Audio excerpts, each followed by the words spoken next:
So now let me quickly, jot down the few main points, just to summarize LC oscillations. So first point is energy oscillates between electric field of capacitor and magnetic field of inductor. Okay. Second point is by conservation of energy, which I have always been saying, the total energy is constant. Now E is equal to Q naught square by 2C, which is in the case when I is equal to 0, and this energy is also equal to 1 half L I naught square when Q is equal to 0, or this is equal to Q square by 2C plus 1 half Li square when the energy is segregated between the capacitor and the inductor in between. Now third point is charge on each plate of capacitor also oscillates from, okay, so this is a very important point, like charge on each plate of capacitor also oscillates. First it was plus Q naught, then it reached 0, then it reached minus Q naught, then it reached 0, and then it reached plus Q naught. Okay. So now students, based on this, this was the theory which we already discussed in detail, right? We have also summarized it. Now we will derive some equation based on this. Now, if I look at the first equation, let's start from the first equation. We can start deriving, but it's not recommended because here the current is 0, so it's not good, and we will not get the desired result if we derive from here. Let's start with the second one, which is the diagram number B. So for that, I am quickly drawing diagram number B in a fresh page, and then we will get started. So if I look at here, then we know, this is plus Q and this is minus Q circuit. This is the inductor. This is the inductor, and this is the current. Okay, and here we are assuming that the current flow is in this direction, exactly the same what we have seen in the diagram number B.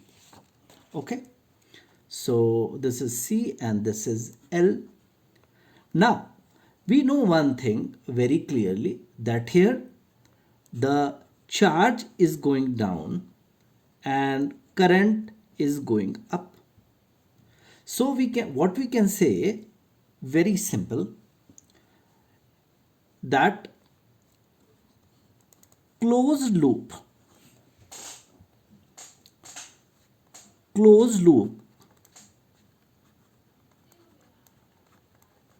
Kirchhoff's law. Let's apply this. So we know summation of delta V is equal to 0. Now in this, look at this. So because the current is flowing in this direction, I mean, we have assumed we can take the reverse direction as well, but whatever we have done earlier in the diagrams A, B, C, D, E, F, G, H, I, we are just going ahead from that.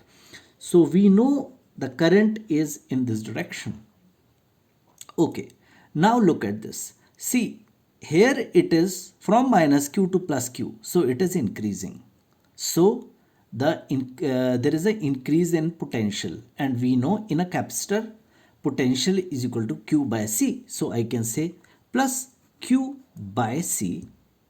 Now go ahead, and here in inductor, we know that if the current is flowing like this way, inductor will have a negative or opposite effect. So this will be minus, this will be plus.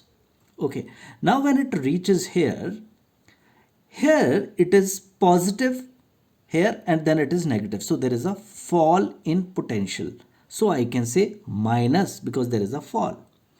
And I can say L di by dt. This should be equal to 0. Okay, now also we know here I is equal to dq by dt.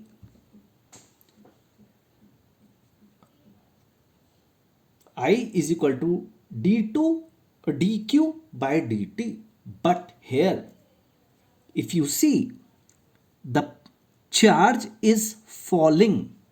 Basically what that means is, in this diagram number B,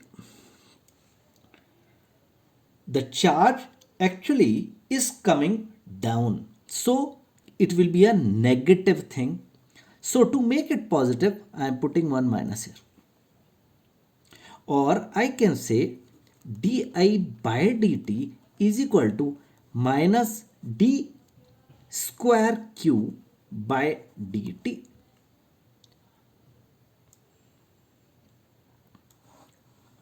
Let me put it this way, and let me utilize it here.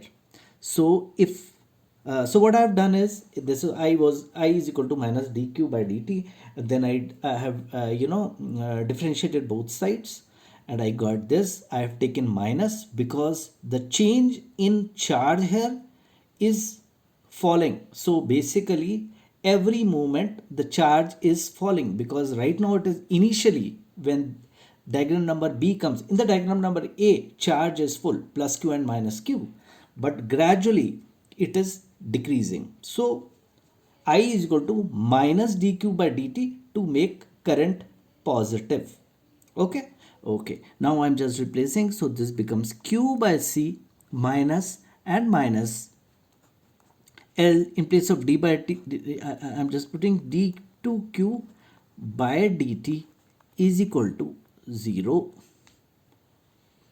or I can say L d2q by dt square plus q by c is equal to 0. So this is the differential equation. This is the differential equation which I got for the circuit number B. Okay.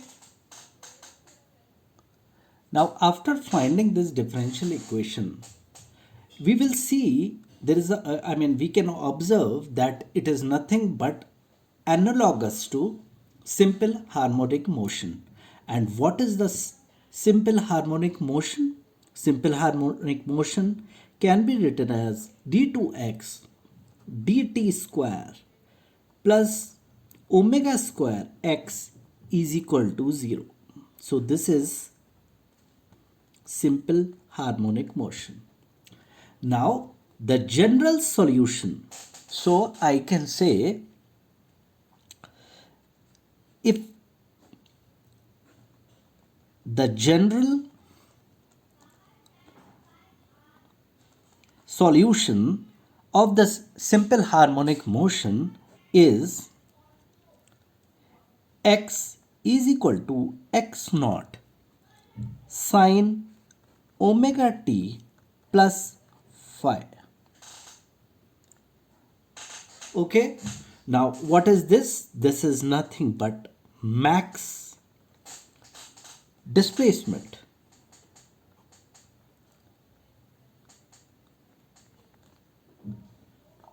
Okay, now we will go back and we will try to match this and this. So we will realize that if we compare both of these, omega square or omega is 1 by under root LC. Okay, if we talk about the general solution, so if we talk about the general solution,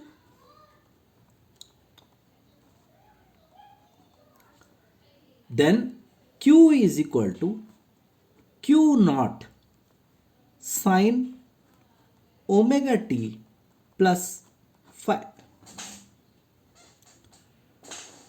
Now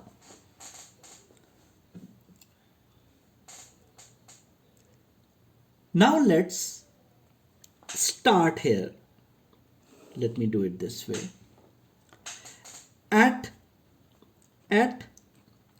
t is equal to 0, we know q is equal to q naught.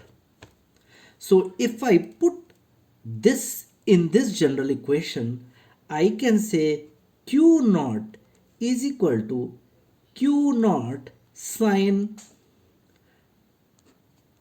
0. This becomes 0 plus phi, or I can say sine phi is equal to 1, or I can say phi is equal to 90 degree.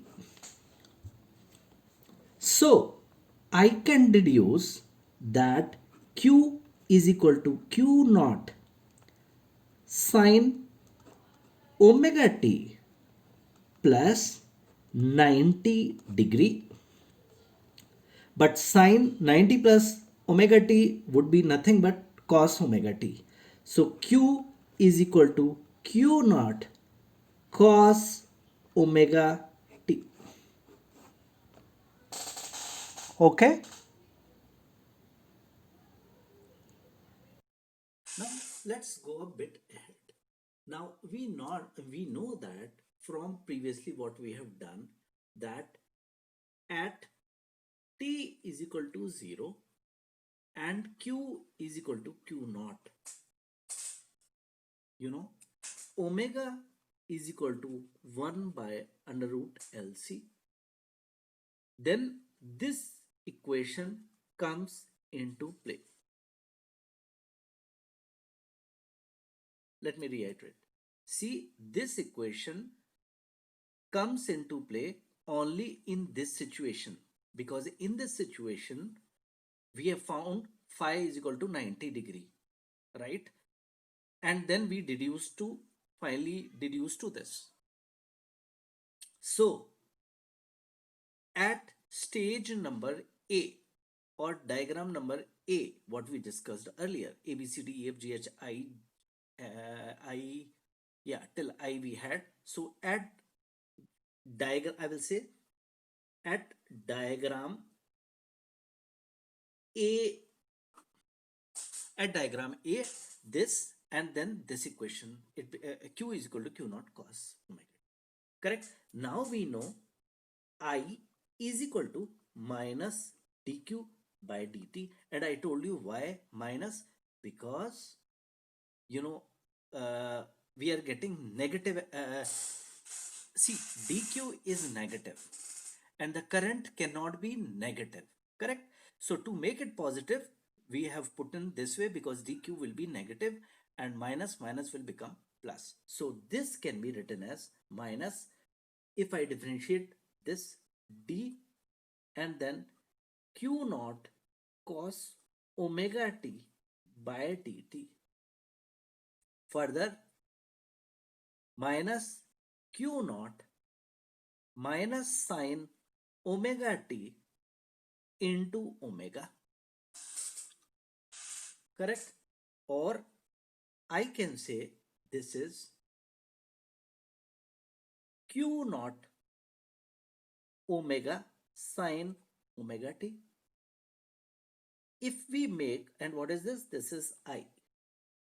But we can make this as I naught. So I can say I is equal to I naught sine omega t. Right?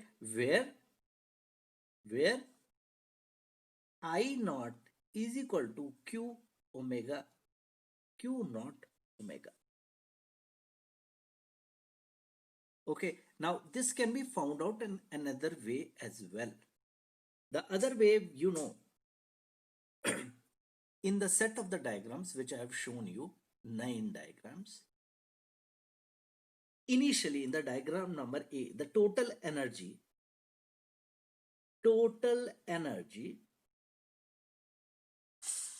in, let me write it by this, total energy in diagram A is equal to total energy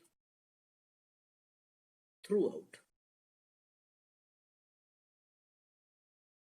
So let's assume when Q is equal to 0, so we can say, we can equate both of these. If we equate both of these, Q naught square by 2c is equal to 1 half L I naught square. If I just cancel 2 and then I will get what? I naught square is equal to Q naught square by LC. Or I can say I naught is equal to Q naught 1 by under root LC. And 1 by under root LC is, this is what? This is omega. So I can say I naught is equal to Q naught omega. Same thing. So we are getting the same thing.